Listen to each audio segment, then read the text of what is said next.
आशा करता हूं आप सब बहुत अच्छे होंगे। मेरा नाम है सिद्धांत अग्निहोत्री। स्टडी आईक्यू पे आपका बहुत बहुत स्वागत है।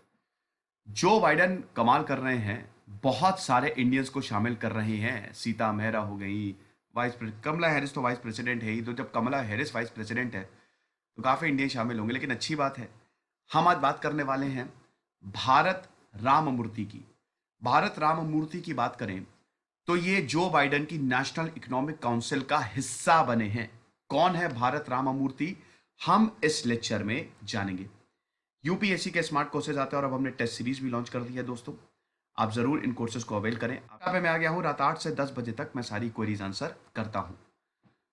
तो मंडे को अमेरिका के जो प्रेसिडेंट होने वाले हैं, हो ही गए हैं, फॉर्मेलिटी है, जनवरी में 19 जनवरी को शपथ लेंगे जो बाइडन। उन्होंने इंडियन अमेरिकन भारत राममूर्ति को deputy director of the national economic council घोषित कर दिया है फॉर फाइनेंशियल रिफॉर्म और कंज्यूमर प्रोटेक्शन।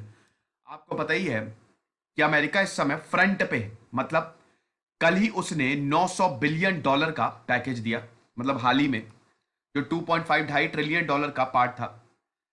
उसके बाद इससे पहले भी पैकेज दिए गए हैं। डोनाल्ड ट्रंप ने तो पहले ही बोला है कि सब बकवास है, ये जो पैसा है वेस्ट ऑफ मनी है, वो बोलेंगे ही, ऑन गोइंग प्रेसिडेंट है भैया वो। तो national economic council white house की एडवाइजरी एजेंसी है जो कि डोमेस्टिक और ग्लोबल इकोनॉमिक पॉलिसी मेकिंग पे काम करती है। नाम से ही पता चल रहा है, तो उसमें क्या बताऊं, ये तो आप समझ ही गए होंगे। बाकी कौन कौन मेंबर्स हैं? Joel Gamble, David Kamin. David Kamin की बात करें तो he was the former president of Barack Obama economic advisor council. देखिए, these department will be headed by Democrats. अरे क्या बोल रहा हूं मैं, डेमोक्रेट्स जीते हैं तो डेमोक्रेट ही इसको हेड करेंगे। तो अब जो बाइडेन, जब बराक ओबामा थे तो जो बाइडेन वाइस प्रेसिडेंट थे। अब उस समय जिन्होंने कमाल का काम किया, डेफिनेटली जो बाइडेन उनको लेके आएंगे। तो आप देखेंगे, अगर उनकी कैबिनेट को देखेंगे या जितने लोगों को वो अपॉइंट कर रहे हैं, वो ऑलरेडी बराक ओबामा के साथ काम कर चुके हैं। तो बाइडेन की जो चॉइस है, काफी ज्यादा ये पॉजिटिवली लिया जा रहा है, ऑप्टिमिस्टिक है, क्योंकि ये मोर लेफ्ट लीनिंग इंडिविजुअल्स को ले रहे हैं विथ डाइवर्स बैकग्राउंड्स। देखिए, लेफ्ट लीनिंग, राइट लीनिंग, मुझे तो ये सब बहुत ही बेकार लगता है। मेरे ख्याल में जो चीज अच्छी है उसको लो, सिंपल सी बात है। आइडियोलॉजीज आपकी अलग हो सकती है, होनी भी चाहिए। आइडियोलॉजीज अलग नहीं होगी ना, हर अगर सब कुछ एक दिशा में जाएगा तो फिर कैसे काम चलेगा? आपकी टेबल पे अगर एक ही तरीके का खाना हो, आप परेशान हो जाएंगे। अलग अलग खाना जरूरी होता है, इसीलिए डाइवर्सिफिकेशन इज वेरी इंपॉर्टेंट। तो लेफ्ट लीनिंग, राइट लीनिंग को छोड़ के हमको देश के लिए काम करना चाहिए। जो सबसे बेहतरीन है, जिसका आइडिया सबसे अच्छा है, जो मुसीबत में काम आए, उसकी लीनिंग ले लो, मतलब उसकी आइडियोलॉजी ले लो, उसके लिए काम करो। पॉजिटिव चीजें निकालो ना, नेगेटिव चीजें छोड़ दो। क्या जरूरत है नेगेटिव चीजों को पॉइंट आउट करने का? तो प्रेसिडेंट जो है, they are hiring more left leaning individuals. अब इन्होंने बोला है, राममूर्ति ने ट्विटर पे बोला है कि मैं तो बहुत ही ज्यादा खुश हूं एंड ऑनर्ड, बाइडन और हैरिस एडमिनिस्ट्रेशन को मैं ज्वाइन करने वाला हूं। बहुत कुछ करना बाकी है और हम एक स्ट्रांगर और बेहतरीन इकोनॉमी बनाएंगे।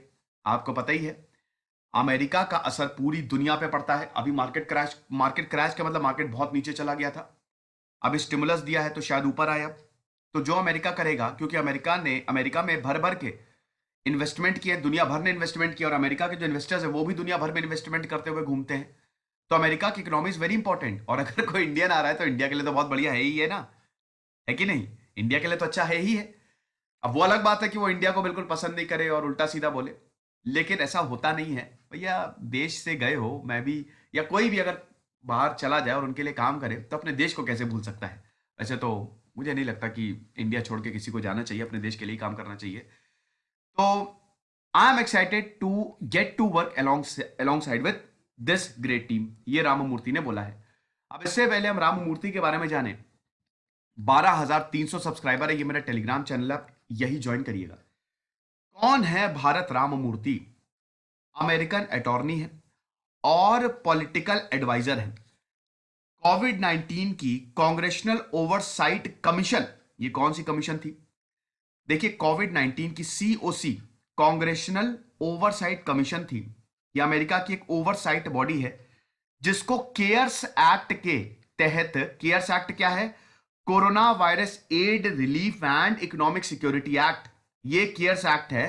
इसमें 2.2 ट्रिलियन डॉलर का इकोनॉमिक स्टिमुलस दिया जाएगा। ये बिल जो है वो पास हो गया था और इसको लॉ बना दिया था 27 मार्च 2020 डोनाल्ड ट्रंप ने। पैसे दिए जाएंगे जितना हो सके। इसी के ही तहत कल का जो 900 बिलियन डॉलर ये जो रिलीफ दिया हुआ है ना, ये केयर्स एक्ट के ही तहत दिया है। तो केयर्स एक्ट में एक बॉडी है जिसको बोला जाता है कांग्रेशनल ओवरसाइट कमीशन, सीओसी। ठीक है, तो ये हर एक महीने पे रिपोर्ट करती है कांग्रेस को, डिपार्टमेंट ऑफ ट्रेजरी और फेडरल रिजर्व को हर एक महीने पे ये रिपोर्ट करती है। अब दोस्तों इसमें तो भारत राममूर्ति जो थे वो इसके मेंबर थे। ठीक है, और जो भी डिपार्टमेंट ऑफ ट्रेजरी और फेडरल रिजर्व बोर्ड कर रहा था वो देख रहे थे लोन कैसे जा रहा है। पैसा ही देना है ना, इसमें तो पैसा आएगा यहां पे और आप पैसे बांटिए, जिनको जरूरत हो आप पैसे दीजिए, सिंपल सी बात है। 2020 में, मतलब अभी की बात है, तो इनको नेशनल इकोनॉमिक काउंसिल का हिस्सा बनाया गया, director of the deputy director of the national economic council. Political party इनकी डेमोक्रेट है। एजुकेशन की बात करें तो he is graduate of Harvard college, Harvard से ग्रेजुएट हैं ये। उसके बाद ये लॉ स्कूल से जूरिस डॉक्टर है and is the managing director of corporate power program at the Roosevelt institute. जैसे ही लॉ स्कूल से ये ग्रेजुएट हुए तुरंत ही ये बॉस्टन रेड सॉक्स में लीगल डिपार्टमेंट में काम करने लगे। लॉयर है ये, अटॉर्नी है ये, इनके पास लॉ की डिग्री है। जूरिस डॉक्टर मतलब लॉ की डिग्री। ठीक है, फिर कुछ वक्त के लिए एज अ लिटिगेटर इन्होंने काम किया। इंडियन अमेरिकन है ये। ठीक है, इंडिया से ही आए हैं, हालांकि अमेरिका में ही इनकी पढ़ाई जो है वो पूरी की पूरी अमेरिका में ही हुई। फिर उसके बाद 2017 में US securities and exchange commission, Ramamurti was mention as a possible appointee कि इनको अपॉइंट किया जा सकता है। लेकिन दोस्तों अभी 17 अप्रैल 2020 को इनको कांग्रेशनल ओवरसाइट कमीशन में अपॉइंट किया गया। ये केयर्स एक्ट के तहत बनाया गया था। और अभी की बात करें तो इनको इकोनॉमिक काउंसिल में जगह मिली है। पर्सनल लाइफ की बात करें तो पैगी एमन्स, जो कि खुद भी एक अटॉर्नी है, उनसे इनकी शादी हुई है और ये बॉस्टन में ही रहते हैं। समझ गए? बाकी देख लीजिए कि he was an aide of senator Elizabeth Warren. 7 साल तक एलिजाबेथ वॉरेन के साथ इन्होंने काम किया और उनके इकोनॉमिक एडवाइजर रहे। केयर्स एक्ट जो है वो लार्जेस्ट फेडरल एड पैकेज है, अमेरिकन इतिहास का सबसे बड़ा एड पैकेज है। ठीक है, आज तक 2.2 ट्रिलियन डॉलर किसी को स्टिमुलस मिला है। 1 ट्रिलियन कितना होता है? 1 लाख करोड़। बेटा डॉलर्स में बात हो रही है, अरबों खरबों रुपए तक जाएगा ये। ठीक है, तो इतना एड किसको मिला है? इसी के तहत कल जो स्टिमुलस मिला है, घर घर में $600 आएंगे। एक इंडिविजुअल को $600 मतलब लगभग 42,000 रुपए दिए जाएंगे। तो it is meant to create emergency lending programs for local and state government and small business, ताकि बिजनेस डूबे ना। जब भी क्राइसिस होती है सरकारों को स्टिमुलस देना चाहिए, वही जरिया है। इंडिया ने गलती की, मैं मानता हूं इंडिया की, इंडिया ने स्टिमुलस पैकेज लेके आई भारत सरकार, but that was not enough. लोगों को पैसा देना चाहिए था, लोगों के अकाउंट में पैसा डालना चाहिए था, स्पेशली उन लोगों के अकाउंट में। अब इस पे देखिए बहुत सारे डाइवर्स व्यूज हैं, लेकिन मेरा ये मानना है कि स्टिमुलस पैकेज बिल्कुल था। मैं बहुत खुश भी हुआ था जब 20 लाख करोड़ का अनाउंस किया था, बट एक्चुअली में वो कम था। लोगों के हाथ में पैसा, लोगों को डूबने नहीं देना है, बिजनेस को डूबने नहीं देना है। और अभी इकोनॉमी की कंडीशन क्या, मंदी में तो जा ही चुके हैं, आरबीआई ने तो बोल ही दिया है। आप देख सकते हैं, आप पढ़ सकते हैं। मैं तो दिन भर पढ़ता रहे तो मेरा तो 6 से 7 घंटे पूरा पढ़ने में ही जाता है, इसीलिए मैं आपसे बोल रहा हूं ये चीज।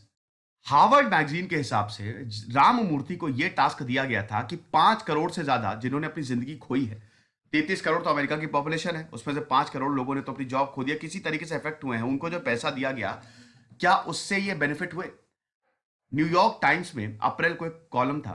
ठीक है, अप्रैल को एक कॉलम आया था, उसमें यह लिखा था कि कमीशन का जॉब यह है कि यह ट्रैक करना कि बेनिफिशियरी जो है वो पब्लिक मनी को कैसे स्पेंड कर रहे हैं और whether public is benefiting from $500 trillion जो दिया गया है।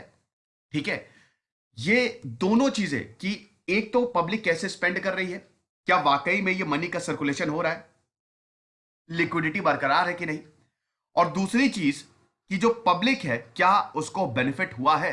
अब देखिए अमेरिका कुछ भी कहिए, अमेरिका काम जबरदस्त तरीके से करता है।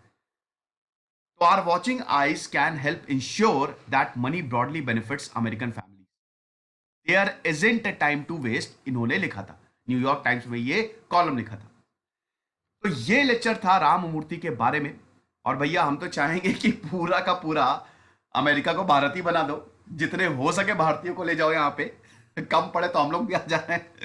बट चलिए जोक्स अपार्ट, रात 8 से 10 बजे तक मैं सारी क्वेरीज आंसर करता हूं। दिस इज सिद्धांत अग्निहोत्री साइनिंग ऑफ।